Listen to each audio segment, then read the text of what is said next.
नमस्कार, न्यूज 18 देख रहे हैं आप। मैं हूं आपके साथ आरजू साईं और मैं हूं आपके साथ शीनम शर्मा। सबसे पहले बुलेटिन की शुरुआत करेंगे देहरादून की एक खबर के साथ, जहां पर आरएसएस की चिंतन बैठक है।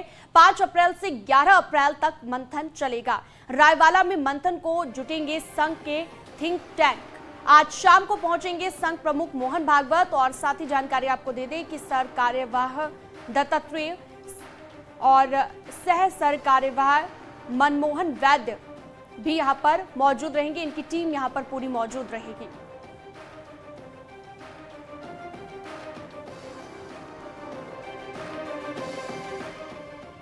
देहरादून से हमारे सहयोगी जुड़ रहे हैं। सुनील नवप्रभात हमारे साथ जुड़ चुके हैं। सुनील, इस चिंतन बैठक में किन किन विषयों पर मंथन किया जाएगा? क्योंकि अक्सर देखा जाता है कि आरएसएस की कोशिश रहती है ग्रामीण क्षेत्र में जाए और ग्रामीणों के साथ अच्छे से विचार विमर्श करे उनकी समस्याओं पर। देखिए सीनम, ये देहरादून, हरिद्वार और ऋषिकेश के बीच रायवाला जो एक जगह है, वहां पर 5 से 11 अप्रैल तक यानी 7 दिनों की ये चिंतन मीटिंग है, जिसमें संघ प्रमुख मोहन भागवत के साथ साथ संघ की जो पूरी राष्ट्रीय कार्यकारिणी है उसके कोर ग्रुप के मेंबर इस मीटिंग में शामिल होंगे। इसके साथ ही संघ के जो आनुषंगिक संगठन है, जिसमें एक बीजेपी भी है, ऐसे करीब 35 आनुषंगिक संगठन हैं, इनके टॉप लीडर्स इस मीटिंग में शामिल होंगे। बीच बीच में करीब हफ्ते भर तक ये मीटिंग चलेगी। आज शाम को संघ प्रमुख मोहन भागवत भी यहाँ पर पहुँच जाएंगे मीटिंग के लिए। और मीटिंग का जो एजेंडा होगा, जो चर्चा इस मीटिंग में होगी, 2025 में संघ अपना स्वर्ण जयंती वर्ष मनाने जा रहा है। उसके लिए इस मीटिंग में एक रोड मैप तैयार किया जाएगा कि आने वाले सालों में, आने वाले दिनों में संघ के क्या कार्यक्रम होंगे, क्या रोड मैप होगा। इसके साथ ही मौजूदा परिस्थितियों में, बदले हालातों में संघ के आगे के क्या कार्यक्रम होंगे। कोशिश यह है कि संघ को एक सर्वव्यापी और सर्वस्पर्शी बनाया जाए सांगठनिक तौर पर, और गांव-गांव तक संघ पहुंचे, संघ के कार्यकर्ता पहुंचे, संघ के कामकाज पहुंचे, लोगों को स्वावलंबी बनाया जाए। और एक जो संघ का अपना नारा रहा है, एक जो रोड मैप रहा है कि राष्ट्र को हिंदू राष्ट्र के रूप में एक परम वैभव की ओर बढ़ाया जाए, उसको लेकर इस मीटिंग में पूरी तरह से मंथन होने वाला है। करीब हफ्ते भर तक ये मंथन चलेगा। और बीच बीच में इसमें जो संघ के आनुषंगिक संगठन हैं, उनके प्रतिनिधियों को भी इसमें बुलाया जाएगा। उनके कामकाज की समीक्षा होगी कि बीते सालों में उन्होंने क्या कुछ काम किए, क्या उनका भविष्य का रोड मैप है। क्योंकि पिछले 2 सालों में जब से कोविड लगा, संघ की ऐसी फिजिकल बैठकें नहीं हो पाई। तो पिछले 2 साल में ये पहला चिंतन शिविर है, जिसमें संघ के तमाम प्रतिनिधि, उसके आनुषंगिक संगठनों के प्रतिनिधि एक जगह बैठकर भविष्य के लिए रणनीति पर चर्चा करेंगे। क्योंकि तमाम प्रतिनिधि इस बैठक में पहुंच रहे हैं और इसमें चिंतन किया जाएगा। सुनील, आप हमारे साथ बने रहिए। अगली खबर भी देहरादून से ही है, जहां पर सीएम ने विभागों की समीक्षा की। आज पीडब्ल्यूडी, पीएमजीएसवाई, बीआरओ की सड़कों की समीक्षा की जाएगी। सचिवालय में सुबह 10 बजे से ही समीक्षा मीटिंग है। 11 बजे से वन विभाग के कार्यों की भी समीक्षा की जाएगी। तो ये महत्वपूर्ण बैठकें होंगी, जिनमें तमाम विभागों की समीक्षा की जाएगी, विचार विमर्श किया जाएगा और खास निर्देश दिए जाएंगे। सचिवालय में ये शुरू होगी समीक्षा बैठक। 11 बजे से वन विभाग की भी बैठक होगी, क्योंकि गर्मियां आ रही हैं और ऐसे में जंगलों में आग लगने की घटनाएं बढ़ जाती हैं। इसको लेकर भी तमाम अधिकारियों को निर्देश दिए जा सकते हैं। तो सुनील नवप्रभात लगातार हमारे साथ जुड़े हुए हैं लाइव। सुनील, आज ये जो अहम बैठकें रहने वाली हैं, इन बैठकों के बारे में विस्तार से बताइए। कितने बजे कौन सी बैठक होगी, क्या जानकारी? देखिए सीनम, मुख्यमंत्री पुष्कर सिंह धामी 23 मार्च को शपथ लेने के बाद से लगातार एक्शन मोड में हैं, लगातार वो कामकाज कर रहे हैं। और जैसे ही सरकार पूरी तरह से अपने फंक्शन में आई, आप देखिए कि आज से जो विभागों की समीक्षा मीटिंगें हैं वो मुख्यमंत्री ने शुरू कर दी हैं। आज सुबह 10 बजे पहले लोक निर्माण विभाग, बीआरओ और पीएमजीएसवाई, चूंकि सड़कें लाइफलाइन का काम करती हैं, तो उनको लेकर मीटिंग होगी। चारधाम यात्रा सर पर है। चारधाम यात्रा की समीक्षा मीटिंग हालांकि मुख्यमंत्री ले चुके हैं, लेकिन उसको लेकर भी इस मीटिंग में डिस्कस होगा कि किस तरह से सड़कों को एक मैनेज तरीके से सड़कें हों, उन पर पार्किंग की पूरी व्यवस्था हो। इसको लेकर पूरी समीक्षा मीटिंग आज होने वाली कि कहाँ कितनी सड़कें बीते सालों में लंबित पड़ी हुई हैं, कहाँ पर दिक्कतें हैं। क्योंकि फॉरेस्ट डिपार्टमेंट में एक एनओसी को लेकर बड़ा यहाँ पर पंगा होता है, और अधिकतर जो सड़कें हैं वो पर्यावरणीय स्वीकृति न मिलने के कारण लंबित पड़ी हुई हैं। तो उन पर भी आज डिस्कस हो सकता है। करीब 1 घंटे ये मीटिंग चलेगी, जिसमें लोक निर्माण विभाग के मंत्री सतपाल महाराज भी मौजूद रहेंगे। बीआरओ और पीएमजीएसवाई के प्रतिनिधि भी इस मीटिंग में होंगे। इसके बाद ठीक 11 बजे से फॉरेस्ट डिपार्टमेंट की समीक्षा मीटिंग होगी, क्योंकि फायर सीजन सर पर है। और हर साल आप देखते हैं कि आग का तांडव पूरे उत्तराखंड में होता है, उत्तराखंड के जंगलों में होता है। तो विभाग की क्या कार्य योजना है, किस तरह से डिपार्टमेंट काम कर रहे हैं, इसको लेकर आज इस मीटिंग में डिस्कस होगा। बिल्कुल, बहुत जरूरी हो जाती है ये समीक्षा बैठक। बहुत शुक्रिया आपका। सुनील नवप्रभात हमारे साथ लगातार जुड़े हुए थे देहरादून से लाइव। तो सरकार भी बन गई, कैबिनेट का गठन भी हो गया, लेकिन सीएम पुष्कर धामी को अभी उपचुनाव लड़ना है। ये चर्चा ये भी है कि सीएम चंपावत सीट से उपचुनाव लड़ सकते हैं।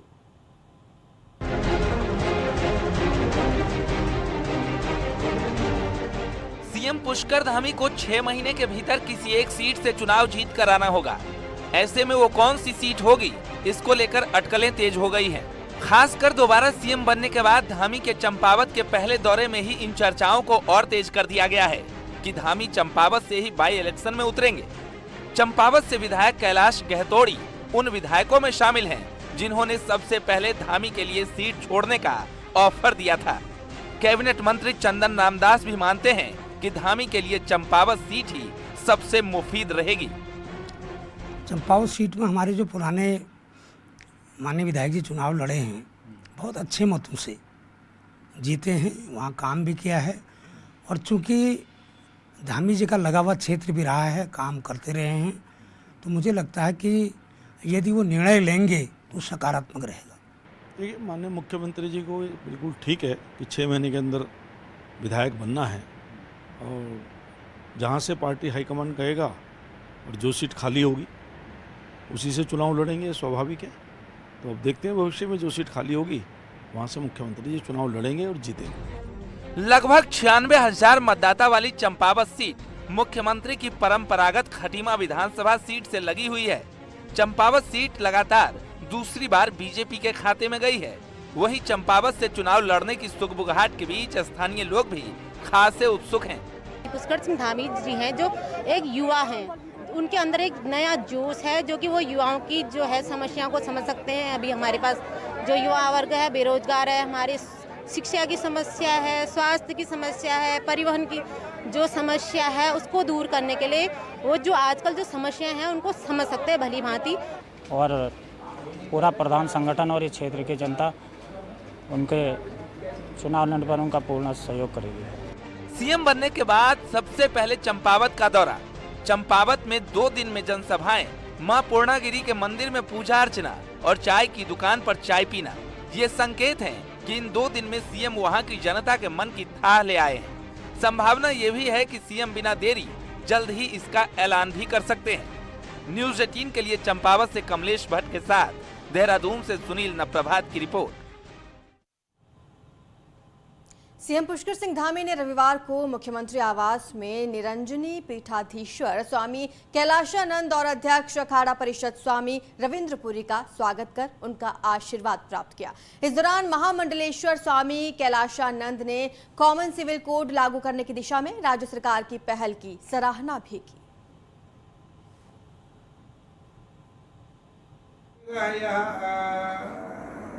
कॉमन सिविल कोड आएगा जी, और इससे उत्तराखंड की जो देवभूमि की जो एक प्रभुता है, देवभूमि की जो एक महत्व है और देवभूमि की जो प्रशंसा है जी, वो बनी रहेगी। किच्छा में कांग्रेस नेता गुलशन सिंधी पर अज्ञात लोगों ने लाठी डंडों से जानलेवा हमला किया, जिसमें गुलशन गंभीर रूप से घायल हो गए। हमला बस अड्डे के अंदर किया गया और हमले की घटना के बाद हंगामा मच गया। नाराज नगर पालिका चेयरमैन सहित कांग्रेस कार्यकर्ताओं और व्यापारियों ने कोतवाली का घेराव कर दिया और इसके दौरान सीओ से नोकझोंक भी उनकी हुई। गुस्साए लोगों ने आरोपियों की जल्द गिरफ्तारी की मांग की है। उन्होंने गिरफ्तारी नहीं होने पर सोमवार को बाजार बंद करने की घोषणा की है। वहीं सूचना मिलने पर विधायक तिलकराज बेहड़ भी कोतवाली पहुंचे और धरने पर बैठ गए। उन्होंने इस घटना को चुनावी रंजिश से जोड़ते हुए कहा कि गुलशन को टारगेट कर हमला किया गया।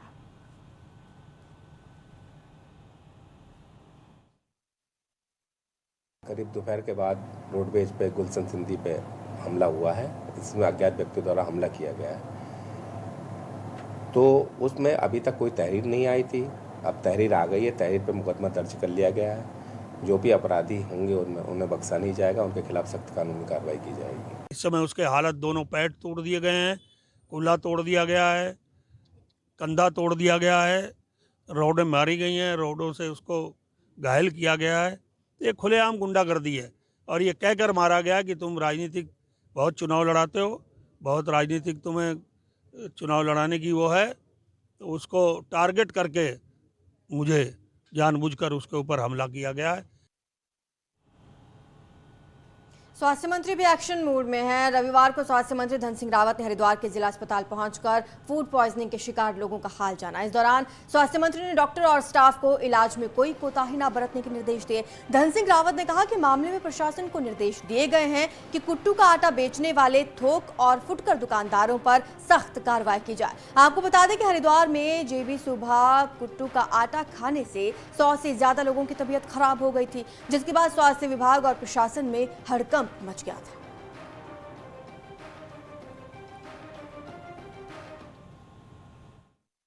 हरिद्वार जिले में 122 लोग टोटल कल व्रत के बाद जब उन्होंने कुट्टू का आटा खाया तो तब वो बीमार हुए हैं और मुझे माननीय प्रदेश अध्यक्ष ने कहा कि ऐसी घटना हुई है, तो तब मैं यहाँ आया हूँ निरीक्षण करने के लिए। मैंने जिलाधिकारी को भी, उप जिलाधिकारी को भी, अपने सीएमओ को भी निर्देश किए हैं कि तुरंत जो है उनके खिलाफ कार्रवाई करनी चाहिए जिनमें जो भी थोक विक्रेता हैं या रिटेल विक्रेता हैं। हरिद्वार में कुट्टू का आटा खाने के बाद फूड पॉइजनिंग की घटना के बाद खाद्य सुरक्षा विभाग जागा है। डीएम के निर्देश पर खाद्य सुरक्षा विभाग की टीम ने कुट्टू का आटा बेचने वाली कई थोक और फुटकर दुकानों से सैंपल लिया।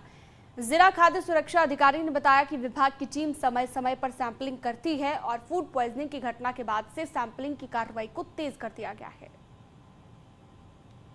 जो है कि रुड़की में भी किया, रुड़की हो गया, हरिद्वार हो गया एंड ये श्यामपुर कांगड़ी की साइड सैंपलिंग की जा रही है और अभी तक हम लोगों ने 6 सैंपल लिख के ले लिए गए हैं।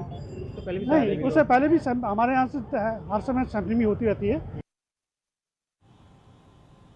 उधर इन दिनों सरकारी अस्पतालों में मरीजों को इलाज के लिए घंटों इंतजार करना पड़ रहा है, क्योंकि ना तो समय पर टेस्ट हो पा रहे हैं और ना ही रिपोर्ट्स मिल रही हैं।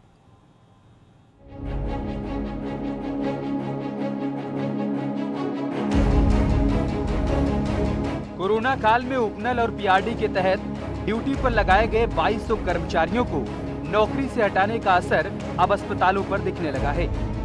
टेस्टिंग से लेकर एम्बुलेंस सेवा प्रभावित हो रही है। अस्पतालों में मरीजों को लगातार परेशानी हो रही है। दून मेडिकल कॉलेज में तो हालात ये हो गए हैं कि एक आदमी को 10 लोगों का काम करना पड़ रहा है। न स्टाफ है, न सफाई कर्मचारी। यहाँ तक कि 9 एम्बुलेंस में सिर्फ 3 ड्राइवर हैं, जो कि दिन रात काम कर रहे हैं। देखिए, जांचें जैसे प्रॉपर पहले होती थी 24 आवर्स, हम लोग कोशिश तो पूरी करते हैं कि 24 आवर्स कर पाए, बट काम इतना ज़्यादा हो जाता है कि उतना सुचारू रूप से नहीं हो पाता है। और इस समय जो है हम 3 ड्राइवर हैं और मेरी नाइट ड्यूटी थी। कल आया था मैं 7:30 बजे ड्यूटी और अभी तक मैं घर नहीं गया हूँ। 11 बज चुका है क्योंकि यहाँ ड्राइवरों की बहुत कमी है। अब तीमारदारों की सुनिए, अटेंडेंट है नहीं और जो है भी उन पर वर्कलोड बहुत ज्यादा है, इसलिए वार्ड में कई मरीज शिफ्ट ही नहीं हो पा रहे हैं। परेशानी यही है कि स्टाफ नहीं है। 2 दिन से यहाँ पे मतलब एडमिट है मेरा भाई और उसको इमरजेंसी में ही रखा हुआ था। कोई ऊपर स्टाफ ही नहीं है जो कि ऊपर कोई देखेगा, फिर नीचे रख। पहले तो सरकारी अस्पतालों के हालात वैसे ही किसी से छिपे नहीं हैं, ऊपर से इन दिनों मरीजों और तीमारदारों का हाल भगवान भरोसे। ऐसे में जल्द ही अगर मामले में कोई फैसला नहीं लिया गया तो अस्पतालों में लोड इसी तरह से बढ़ता जाएगा।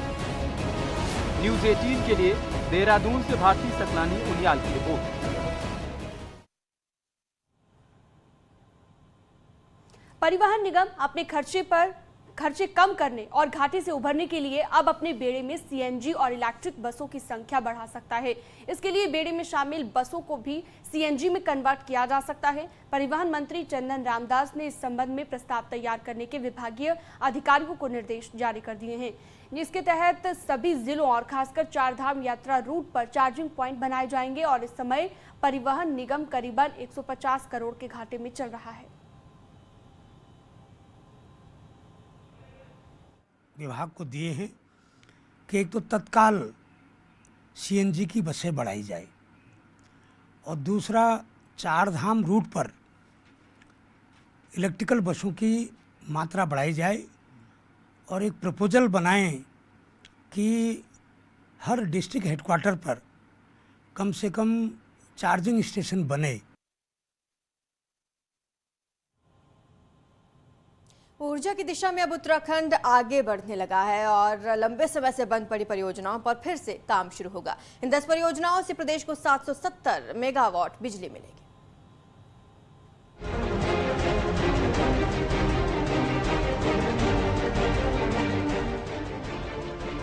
दरअसल 2013 की आपदा के बाद प्रदेश में करीब 70 परियोजनाओं को बंद किया गया था, जिसका बड़ा कारण ये दिया गया था कि इन परियोजनाओं से प्रदेश में आपदाएं आने की संभावना है और परियोजनाओं से बड़ा खतरा है, जिसमें से 24 परियोजनाओं को सुप्रीम कोर्ट ने भी बंद करने के आदेश दिए थे।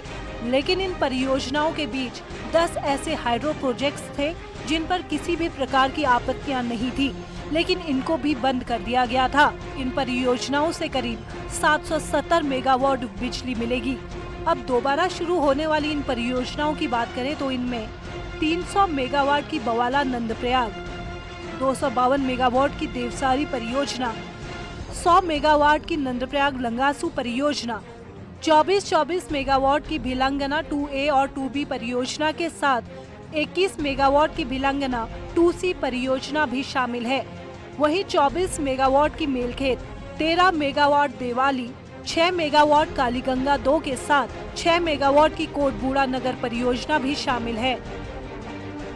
10 परियोजनाएं ऐसी हैं जिनके ऊपर कभी माननीय उच्चतम न्यायालय द्वारा, माननीय केंद्रीय विद्युत, माननीय एनजीटी द्वारा और एनजीआरबी द्वारा, that is national Ganga river basin authority, या भागीरथी इको सेंसिटिव जोन द्वारा या किसी भी अन्य एजेंसी द्वारा कभी कोई रोक नहीं लगाई गई। ये वो परियोजना है जिस पर केंद्रीय पावर मंत्रालय ने अलग अलग स्वीकृति देने की बात कही है, जिसमें से सबसे पहले 300 मेगावाट की बावला नंदप्रयाग हाइड्रो प्रोजेक्ट पर क्लियरेंस के लिए भेजा गया है, जिस पर जल्द काम शुरू होगा।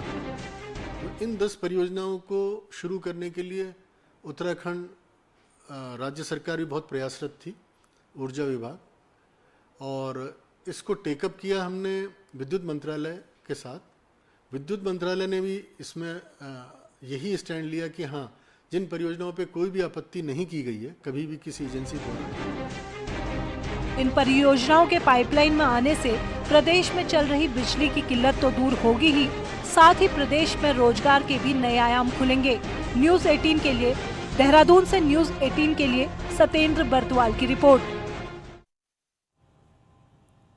उत्तराखंड में फिलहाल 5 ऐसे बड़े प्रोजेक्ट्स चल रहे हैं जिनकी वजह से प्रदेश में आने वाले यात्रियों को काफी राहत मिलेगी, लेकिन इसके लिए पेड़ों को काटना जरूरी है। लेकिन अब इसका विरोध होने लगा है।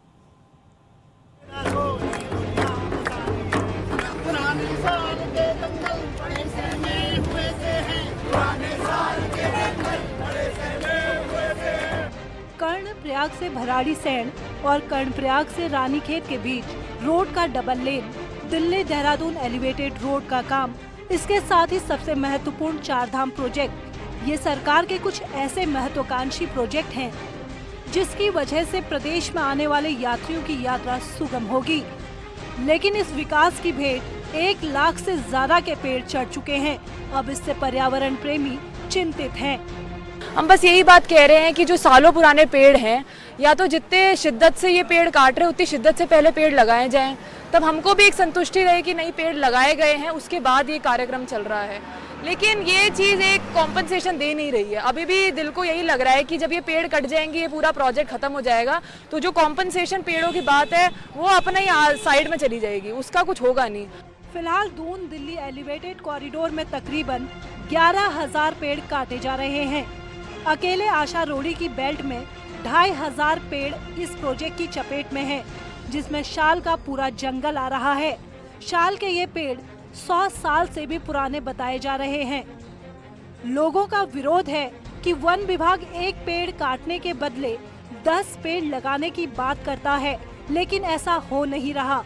वही विभाग का कहना है कि पेड़ तभी कटते हैं जब इसमें कोर्ट से लेकर विभाग की एनओसी होती है। हम दरअसल ये कहना चाहते हैं कि ये लोग जब पेड़ काटते हैं किसी भी सरकारी योजना के लिए, तो ये दावा करते हैं कि जो पेड़ काटा जा रहा है उसके बदले हम कहीं और पेड़ लगाएंगे। पहली बात तो ये है कि कहीं और आज तक हमने कोई पेड़ देखा नहीं है, यदि इन्होंने लगाया तो कहीं हमें दिखाए। दूसरी बात, ये साल का पेड़ है, 100, 150, 200 साल पुराने हैं ये पेड़। ट्रैफिक बहुत ज़्यादा है, विकास कार्य के लिए तो ये बहुत ज़रूरी है। ट्रैफिक आप देख रहे हैं कितना बढ़ा हुआ है, दिन प्रतिदिन ट्रैफिक बढ़ता जा रहा है, आने जाने में बड़ी दिक्कतें होती हैं। इस वजह से सरकार ने निर्णय लिया है, ये भी सुप्रीम कोर्ट से आदेश हैं, सरकार, भारत सरकार की तरफ से आदेश हैं और यहाँ उत्तराखंड फॉरेस्ट, उत्तराखंड शासन सब जगह से इसके आदेश किए हुए हैं। निर्माणाधीन प्रोजेक्ट से प्रदेश के विकास को तो गति मिलेगी, लेकिन इसके लिए ये जरूरी है कि पेड़ों के कटान के बाद नए पेड़ों को लगाया जाए, जिससे पर्यावरण संतुलन भी बना रहे। न्यूज़ 18 के लिए देहरादून से भारती सकलानी उनियाल की रिपोर्ट। उत्तराखंड में सीएम पुष्कर सिंह धामी ने देहरादून में आयोजित लिटरेचर फेस्टिवल को लेकर एक ट्वीट किया। ट्वीट कर सीएम ने लिखा, देहरादून में आयोजित देहरादून लिटरेचर फेस्टिवल के समापन समारोह में सम्मिलित होकर विभिन्न क्षेत्रों और विशेषकर फिल्म जगत से संबंधित साहित्यकारों और संगीतकारों के साथ अपने विचार साझा किए।